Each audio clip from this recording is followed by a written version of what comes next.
लगभग 185 साल पहले ईसा का जन्म होने के सम्राट धोदत मौर्य की हत्या की, पुष्यमित्र शुक्ल ने हत्या की। मुसलमान भारत में थी।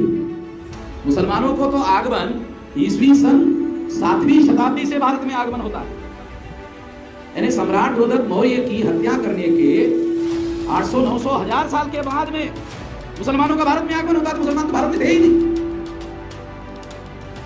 जब मुसलमान भारत में थे ही नहीं तो वर्ण व्यवस्था का निर्माण मुसलमानों ने किया, सही नहीं है। जाति व्यवस्था का निर्माण मुसलमानों ने किया, अस्पृश्यता का मुसलमानों ने नहीं किया, शूद्रत्व पिछड़े वर्ग के ऊपर का मुसलमानों ने नहीं थोपा, अस्पृश्यता हमारे ऊपर थोपी गई है, मुसलमानों ने नहीं किया, महिलाओं को लाल बनाया नहीं किया, जो अधमंतु जातियों को बहिष्कृत करने का काम मुसलमानों ने किया। ये सारा का सारा काम ब्राह्मणों ने किया।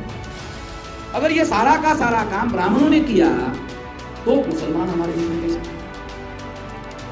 वे मुसलमानों ने दुश्मनी करने का काम ही नहीं किया। दुश्मनी करने का जो काम है वो तो ब्राह्मणों ने किया।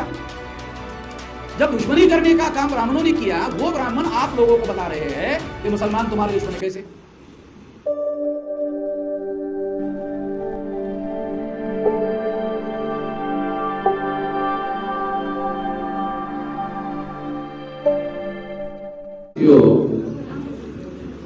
राष्ट्रीय परिवर्तन मोर्चा सामाजिक इस संगठन के द्वारा सौराष्ट्र जोन का सम्मेलन आयोजित किया गया था और इस सम्मेलन के लिए सौराष्ट्र से ये हॉल नीचे वाला भरा हुआ है, इतना ही बड़ा हॉल ऊपर है वो भी भरा हुआ है।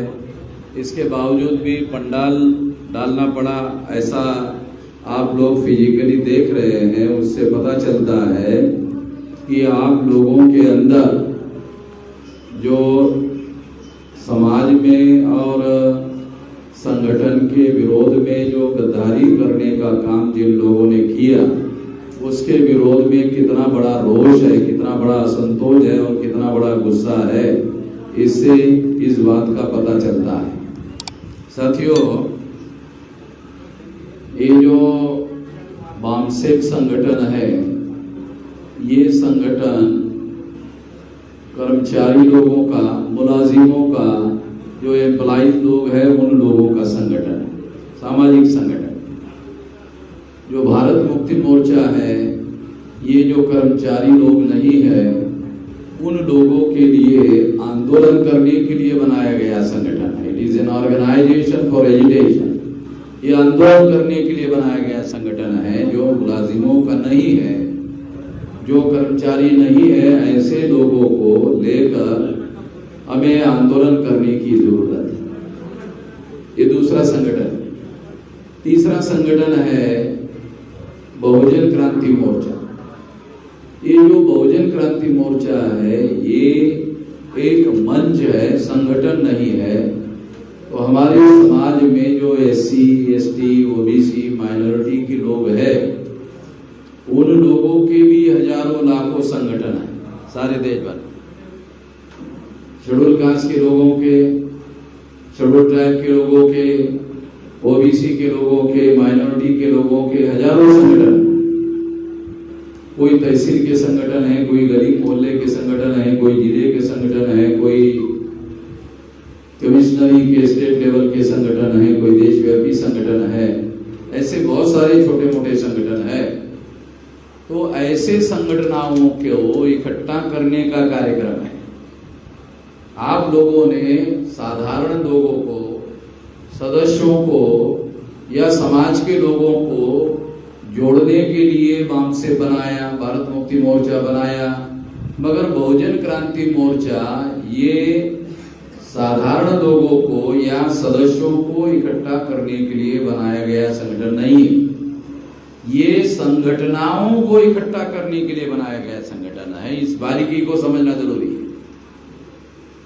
मान लो तहसील में 10-20 संगठन है और 6000 तहसील है और एवरेज अगर मान लो कि 20 से संगठन है और 6000 × 20 इसकी गिनती करो तो इतने संगठन सारे देश भर में हम लोग इकट्ठा कर सकते हैं। एक तो लोगों को इकट्ठा करने का कार्यक्रम है, एक संगठनों को इकट्ठा करने का कार्यक्रम है। क्योंकि ब्राह्मणों ने हम लोगों को तोड़ने के लिए जातियां बनाई। हम लोगों को तोड़ने के लिए जातियां बनाई।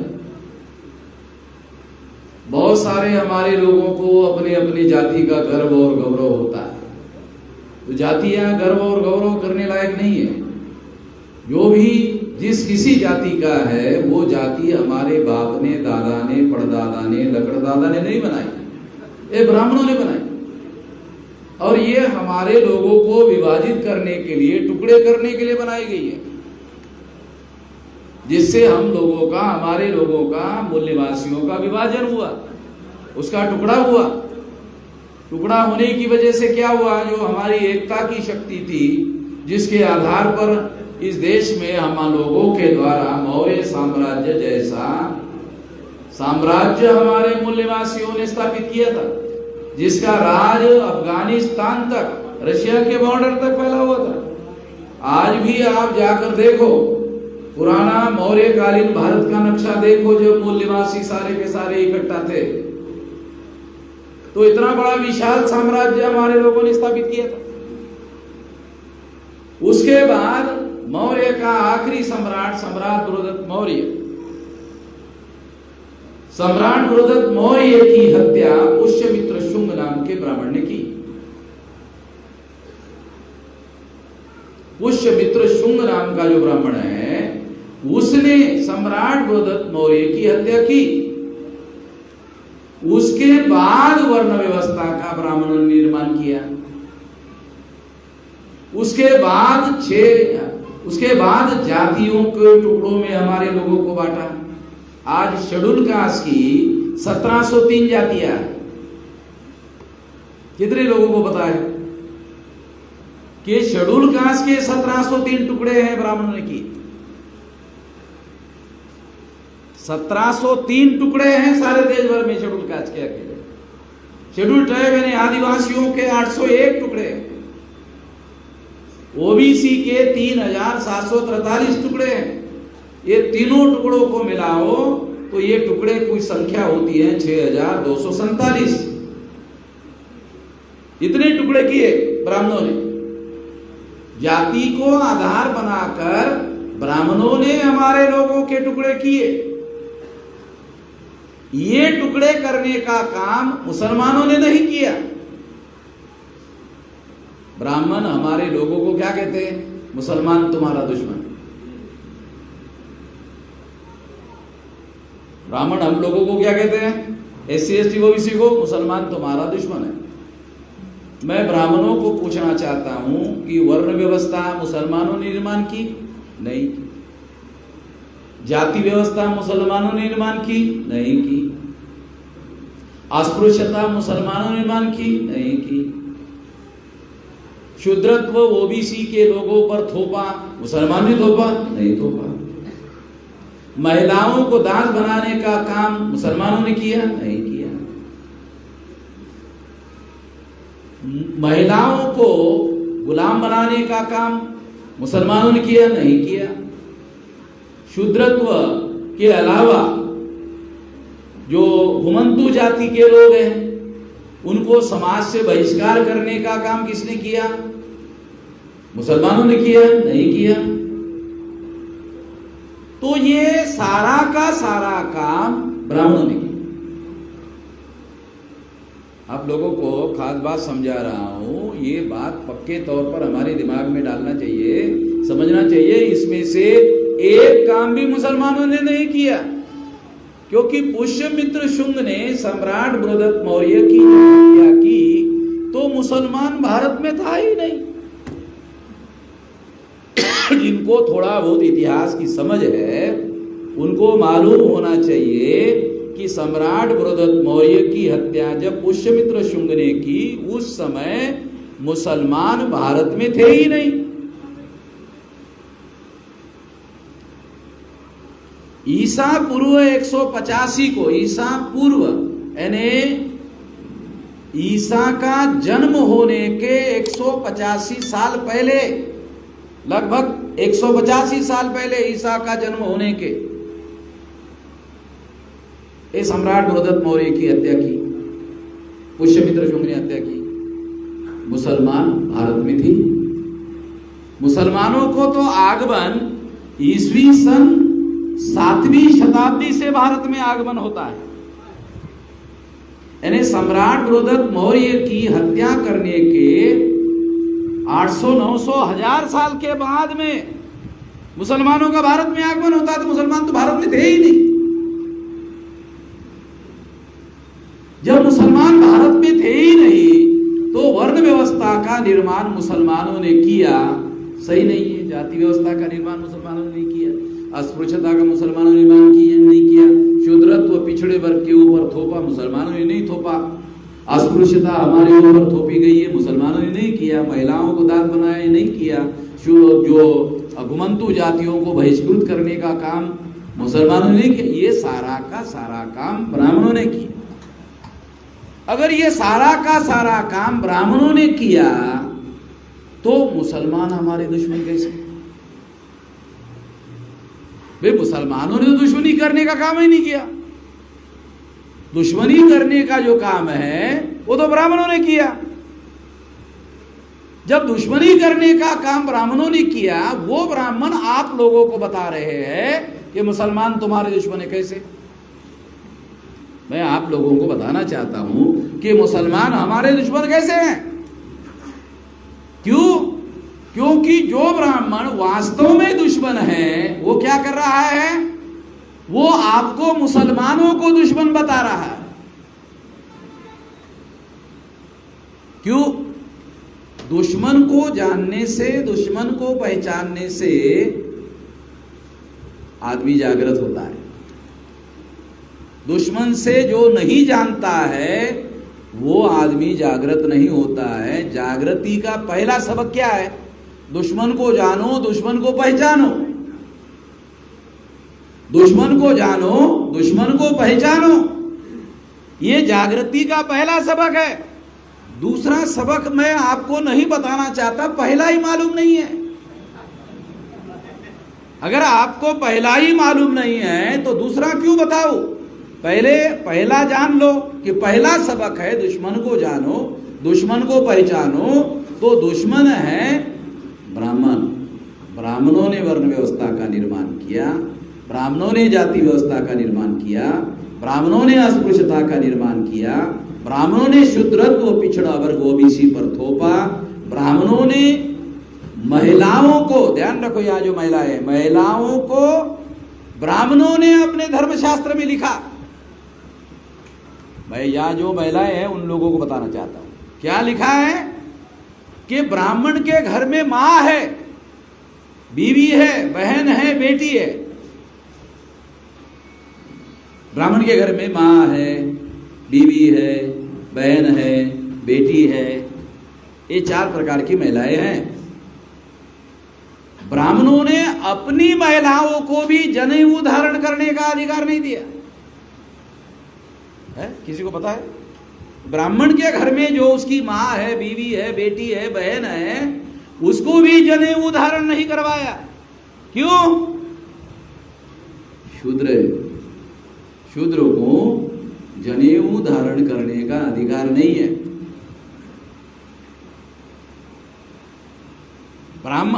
Schedule caste, schedule tribe, OBC की महिलाओं को जनेऊ धारण करने का तो दूर, अपनी मां को धारण नहीं करवाया, अपनी बीवी, बेटी, बहन को धारण नहीं करवाया।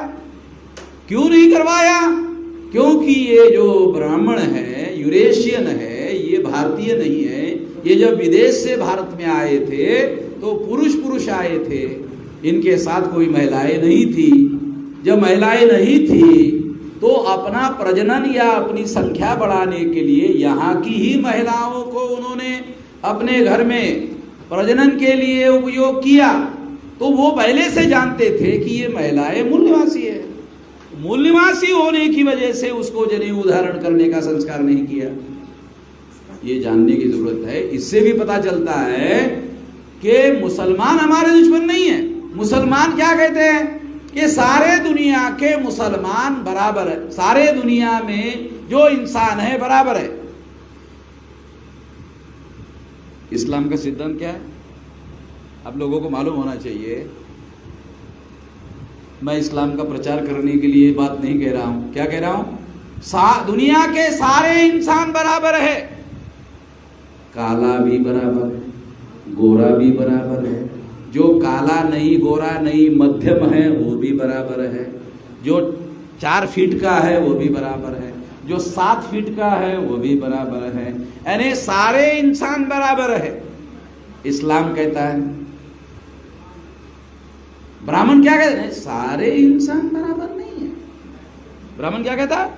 नहीं नहीं नहीं, सारे इंसान बराबर नहीं है, ब्राह्मण सबके ऊपर है, बाकी सारे नीचे है। फर्क है ना? ये फर्क आप लोगों को समझ में आना चाहिए। क्रिश्चियनिटी का भी यही सिद्धांत है, जैन लोग भी यही कहते हैं, बुद्धिस्ट लोग भी यही कहते हैं, सिख धर्म को मानने वाले लोग भी कहते हैं सारे इंसान बराबर हैं, लिंगायत धर्म के लोग भी कहते हैं सारे इंसान बराबर हैं। तो ये 6 धर्म है, एक मुस्लिम, सिख, ईसाई, बुद्धिस्ट, जैन, लिंगायत, ये 6 धर्म के जो लोग हैं ये कहते हैं दुनिया में सारे इंसान बराबर है। कौन है जो ये नहीं मानता है? पहले नंबर पर ब्राह्मण नहीं मानता, नहीं नहीं नहीं, सारे इंसान बराबर नहीं। ब्राह्मण क्या कहते? नहीं, हम ऊपर है। क्यों भाई? बुद्ध के पास अश्वलायन नाम का ब्राह्मण गया और अश्वलायन ने बुद्ध को कहा, बंदे ब्राह्मण अलग होते हैं, ब्राह्मण दूसरों से श्रेष्ठ होते हैं, ऊंचे होते हैं। तो बुद्ध ने अश्वलायन को पूछा, अश्वलायन ब्राह्मण था, बुद्ध ने अश्वलायन को पूछा, अश्वलायन ब्राह्मण के घरों में महिलाएं होती है? कहा हाँ होती। अच्छा, ब्राह्मण के घरों में जो महिलाएं होती है क्या वो गर्भधारणा करती है? कहा क्या गर्भधारणा करती है। तीसरा पूछा, क्या अश्वलायन ब्राह्मणों के घरों में महिलाएं बच्चा पैदा करती है?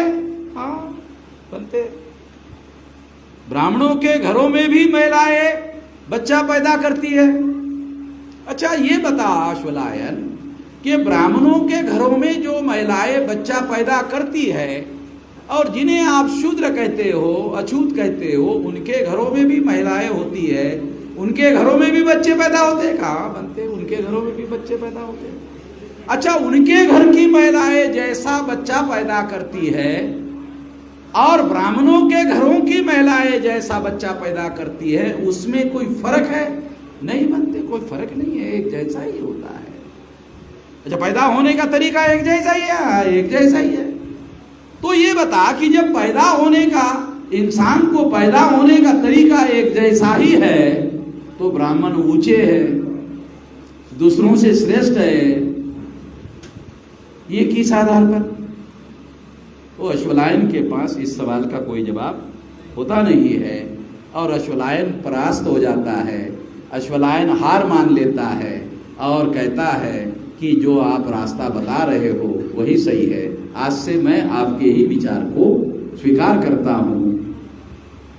मैं आप लोगों को ये बताने के लिए उदाहरण के तौर पर आपको बताया कि ब्राह्मण इस सिद्धांत को मानता है कि ब्राह्मण जन्म से श्रेष्ठ होता है, यानी जन्मतः श्रेष्ठ होता है, दूसरों से श्रेष्ठ होता है, ऊंचा होता है।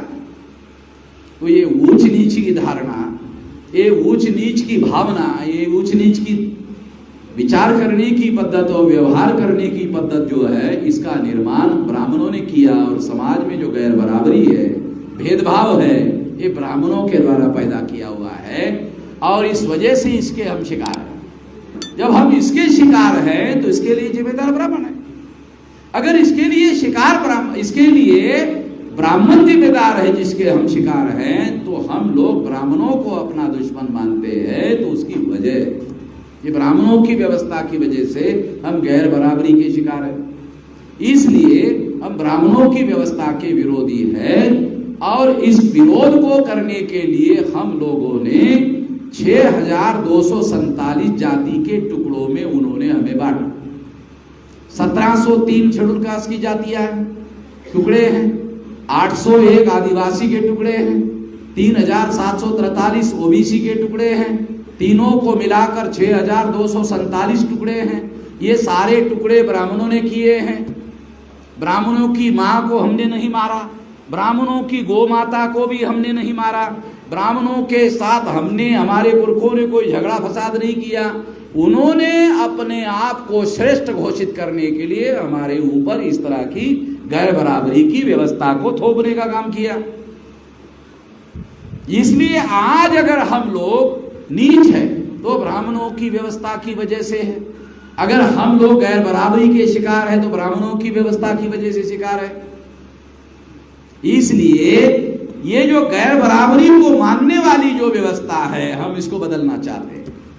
बदलने के लिए हम लोगों ने प्लान बनाया 6,247 जाति के टुकड़ों को जगाया जाए, जगाने का अभियान बनाया।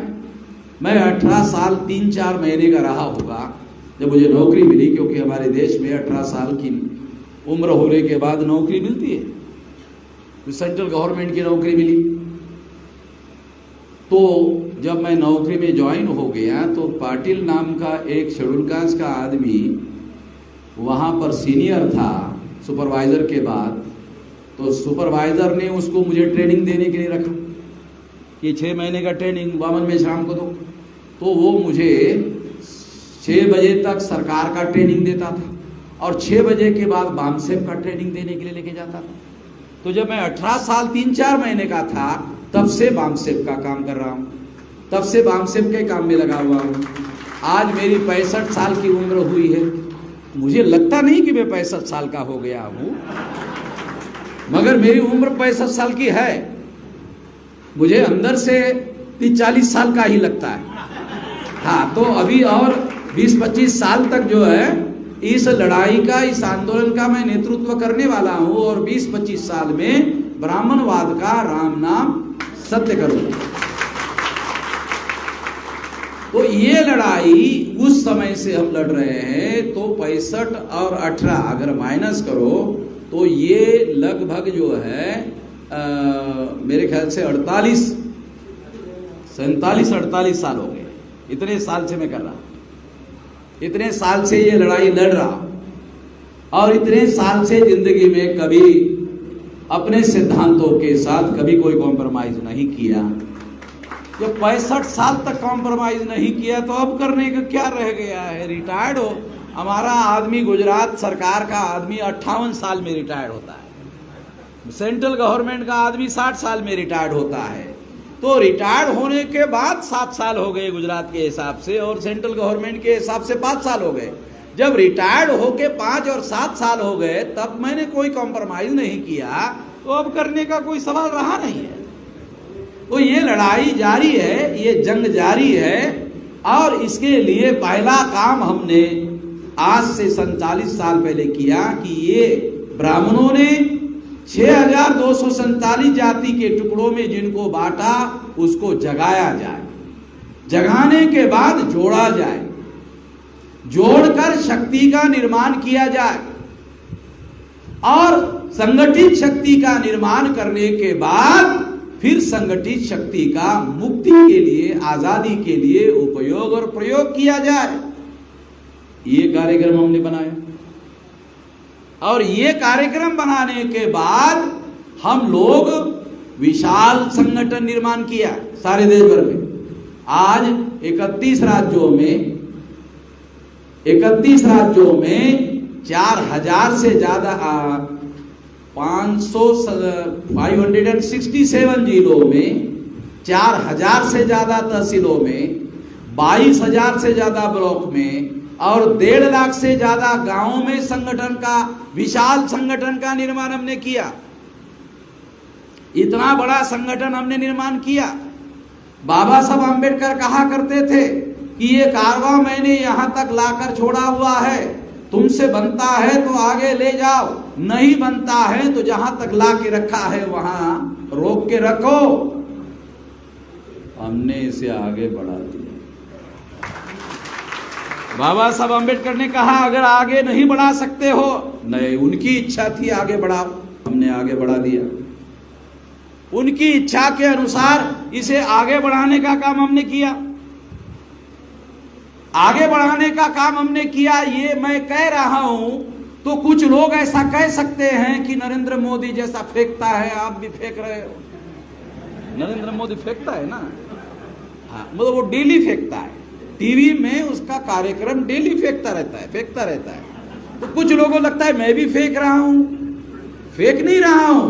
आपको सबूत के तौर पर बताता हूं, 5 मार्च 2019 को हमने 13 पॉइंट रोस्टर के विरोध में 200 पॉइंट रोस्टर लागू करने के लिए भारत बंद किया। भारत बंद हुआ,